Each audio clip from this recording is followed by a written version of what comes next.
Hey everybody, and hopefully have a great day wherever you are in the world. And let's get to the subject. The 2023 Toyota Corolla is gonna have an all-wheel drive hybrid. Hooray! Before I go any further, this article is from Car and Drive and written by Austin Irwin. So, what is so special about a Toyota Corolla? It doesn't require any further. If you don't know what a Toyota Corolla is, you must be living on the rock or something. Toyota Corolla is what is it, like number one most selling vehicle? I mean, apart from the Volkswagen Beetle, but I mean, this thing surpassed the Beetle. The Corolla is everywhere. It is what I like to call an appliance, more of an appliance less than a machine. It becomes so sturdy. You pretty much drive this car and you buy this car and you drive it to the ground. It's a fantastic car. And now Toyota's going through some reviving. I don't know. It's like they're a decade late for doing this. Now they get bringing their all-wheel drive and they're giving you like turbocharge and all the things we wanted 10 years ago. They're giving you all these options right now when gas costs like 7, 8. That's when gas is going to become $10 a gallon. It is what it is. But the point is, anyway, so Toyota is bringing us an all-wheel drive hybrid. And that's some fantastic news. So, from the headlines, 2023 Toyota Corolla adds a new hybrid trim level with optional all-wheel drive. 139 horsepower, 1.8 liter engine is no longer offered, so you're going to get a 2.0 cylinder and choice for the non-hybrid Corollas. The new Corolla also received a subtle visual update like redesigned LED headlights, slightly changed front and rear fascia, and a redesigned 8-inch infotainment screen. Again, I'm all about like when you bring in a brand new model, it's really exciting. You're getting all-wheel drive. I mean, I always love all-wheel drive because I feel like I'm getting more bang for the money. Yeah, you lose MPG. So if you're expecting 50 mile to the gallon, 52, whatever the front-wheel drive Corolla is gonna do, the all-wheel drive is gonna do less than that. You're probably gonna get 30. Just a lot of friction, there's a lot of friction going on. But the way I think about it, you're getting more bang for your buck. You're getting traction. Now, as far as the all-wheel drive, is it going to have limited slip differentials? No, it will not. No manufacturer put a limited slip differential unless I let you know that adding it, and you're going to be paying for that. Limited slip differential, especially mechanical ones, are very expensive. Ask me, my Lancer Revolution, I had to change my front diff. Had an open diff. I had to change it because US market in 08, but for the Evo 8. But yeah, differentials are expensive. You gotta get diffs, and I don't believe this comes with any diffs. I think they're gonna be front open. Definitely in the front is gonna be open. Maybe the rear is open. So you're technically looking at kind of like a two-wheel drive when things get slippery. Meaning one wheel is gonna spin, the other wheel is just gonna sit stationary. But it is all-wheel drive. You have output shafts, you know, right and left. You have a pumpkin in the rear. Differential. What I call a pumpkin. A differential sits in the pumpkin in the rear, and the differential housing. You're gonna have a differential in the front. You have a transfer case in the front, so you will have all-wheel drive. It just again, up to you if you wanna install differentials in it. But I don't believe it comes from the factory because they specifically say so. The Corolla, the high-performance Corolla, it's gonna be coming out. The Gazoo Racing, that one is gonna have an option where you select. And you can get those quaif. I believe in the front you get a quaify differential. Well, not the quaify is the brand, but it's something similar to that. And I think the rear is clutch type. So moving along. Toyota popular Corolla turns 54 in the US because it was on sale in other states. In other countries. And even though the Corolla 12th generation car is just 2 years into its life cycle, the 2023 Corolla received significant equipment and powertrain changes. So they go on saying for the 2023, Toyota puts a key Bosch on the base Corolla L, with ditches the 139 horsepower 1.8 liter engine, leaving for the preferred 169 horsepower 2.0 liter to support its 5 gas only trim level. The Corolla Hybrid 1.8 liter is going to stay around, and that's going to be for the XLE trim level, optional all-wheel drive for the Hybrid SE and the LE model. Having a hybrid with the smaller engine will probably get you a better MPG. There you go. They're saying they expect 37 miles to the gallon. So 37, which is nice. Let's look at the photos. That's just general photos of Corolla. Hey man, I like it. I like the way it looks. And again, I'm a big sucker for the rear windshield wipers. Look, I know people take that thing off. I love it. I have it on my Lancer Revolution. I think the thing is fantastic when you have fog. Turn the rear, any mist on the back. Why would you not like a rear windshield wiper? It gives you visibility in the rear. I'm always, when I'm driving, I'm like a fighter pilot. I'm looking 360 constantly, and I'm looking ahead of me, I'm looking right at, always glance, and always looking behind me. And I love the fact that when I look my rearview mirror, I can see everything clearly thanks to my rear windshield wiper. So I love rear windshield wipers, and do change the blade on those. I see a lot of them that taped on. Just change the and the blade from the dealership is expensive. That's a different subject, but anyways, these are just random pictures. Infotainment system, as you can see, I don't have any issues with it. It is simple, it's effective, and it gets straight to the point. That's obviously the Apple Play, and I mean, again, just a generic picture of some person standing next to it. Again, to me, it's super exciting. We don't see this in the Honda. We haven't seen, Honda's not doing anything like this. Mazda's not. Well, Mazda tries. Mazda is trying to do that in Line 6, but their all-wheel drive, Prius, Toyota is implying it's evolving.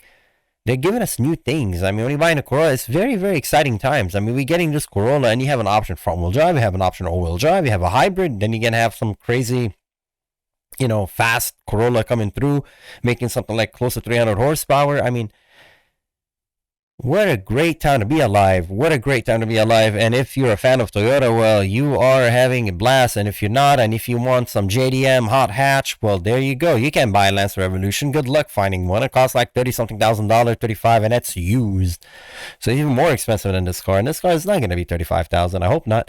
Then they're not speculating on the price, but we're going to be saying like $28,000, probably the top of the line. 31,000. I hope. I don't think this costs more than that. So now every Corolla now comes with a redesigned 8-inch infotainment system. That's the one I just showed you. Toyota has updated its digital gauge cluster display with new graphics on all model. Corolla X SE and XLE larger 7-inch instrument cluster is also revised.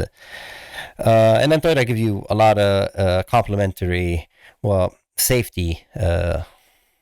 They call it, it's called Toyota Safety Sense, enhancing an already impressive slew of standard driver assist features such as forward collision warning, automated emergency braking, lane departure warning, and lane keeping assist, adaptive cruise control. I love adaptive cruise control. I'm not a big fan of all the rest of them, but adaptive cruise control is a must.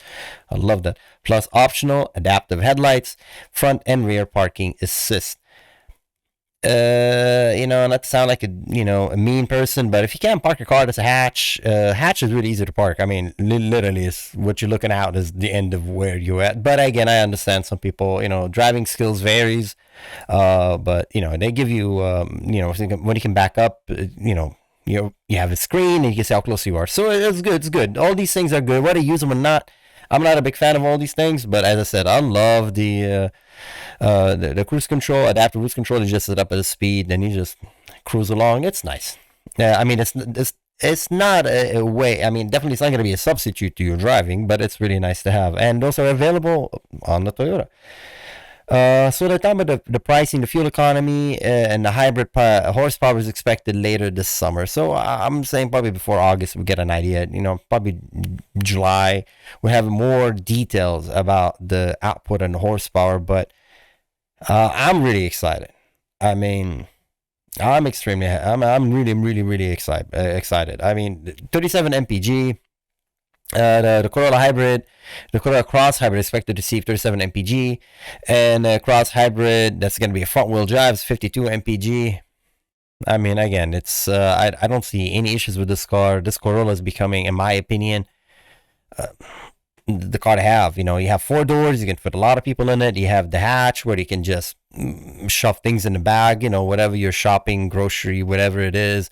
Put your bikes on the top of it, get a bike rack. It's really versatile. And the all-wheel drive gives you that ability if you live in somewhere where it rains one day and then you have snow the other day and then sunshine. Well, there you go. You have the all-wheel drive. It gives you more traction on slippery surface, unmodified all-wheel drive. Once you change the differential, back talking about differentials, you actually get it. Then you know what all-wheel drive is. Trust me, you put your gas down, you hold the steering wheel, and the car just digs in and just goes. And you're not gonna get that with open diff. With open diff, you might be propelled a little bit instead of an all-wheel drive where it just sits there just digging. If you have all-wheel drive, it may help you kind of push along. Again, just better traction on slippery surface. Yeah, it's amazing for. I'm very happy for Toyota, and these options. I mean, it's fantastic. The Honda is not doing so. Honda Civic has been the same. I mean, even the Civic, the Type R, the CTR is front wheel drive. I'm like, what? Why don't you make it all wheel drive? So Toyota is actually stepping up and doing so. Hopefully Honda will look from this, and Honda will make something to compete with it. I mean, I love seeing new things coming up like this because it just opens the door for competition. So I can't wait to see. Maybe Ford will bring us something, but I'm worried because I feel like the clock is ticking because really just gas propulsion standalone is the clock is ticking on it. It really is. Federal mandate and whatnot, and so I'm happy to see this, but is this the last hurrah? Who knows? And I hope other car companies look at this and say, you know what, let me make something, let me give you an all-wheel drive, turbocharged, a fun family sedan, and bring it back. I know the SCI is not coming back, but maybe this might fill up that niche. If you don't want to get the Subaru, get that Corollas all-wheel drive, and it's an inline engine. It's so easy to work on. Changing spark plug is a breeze. Water pump, all timing chain, all that is right in front of you instead of a Boxster engine. I love Boxster engine, but if you ever worked on a Boxster engine, I have. Oh my God, dude. It's, I mean, the oil filter is on top. Beside the oil filter on a Boxster engine, holy, it's a lot of work. Just spark plugs, it's a pain. But not saying it's not reliable. They're both reliable, and the Toyota and Subaru. I mean, Toyota owns some good amount of Subaru, so anyway, I don't say they're the same company, but they share a lot ownership. I think they own certain. Toyota owns a certain amount of Subaru.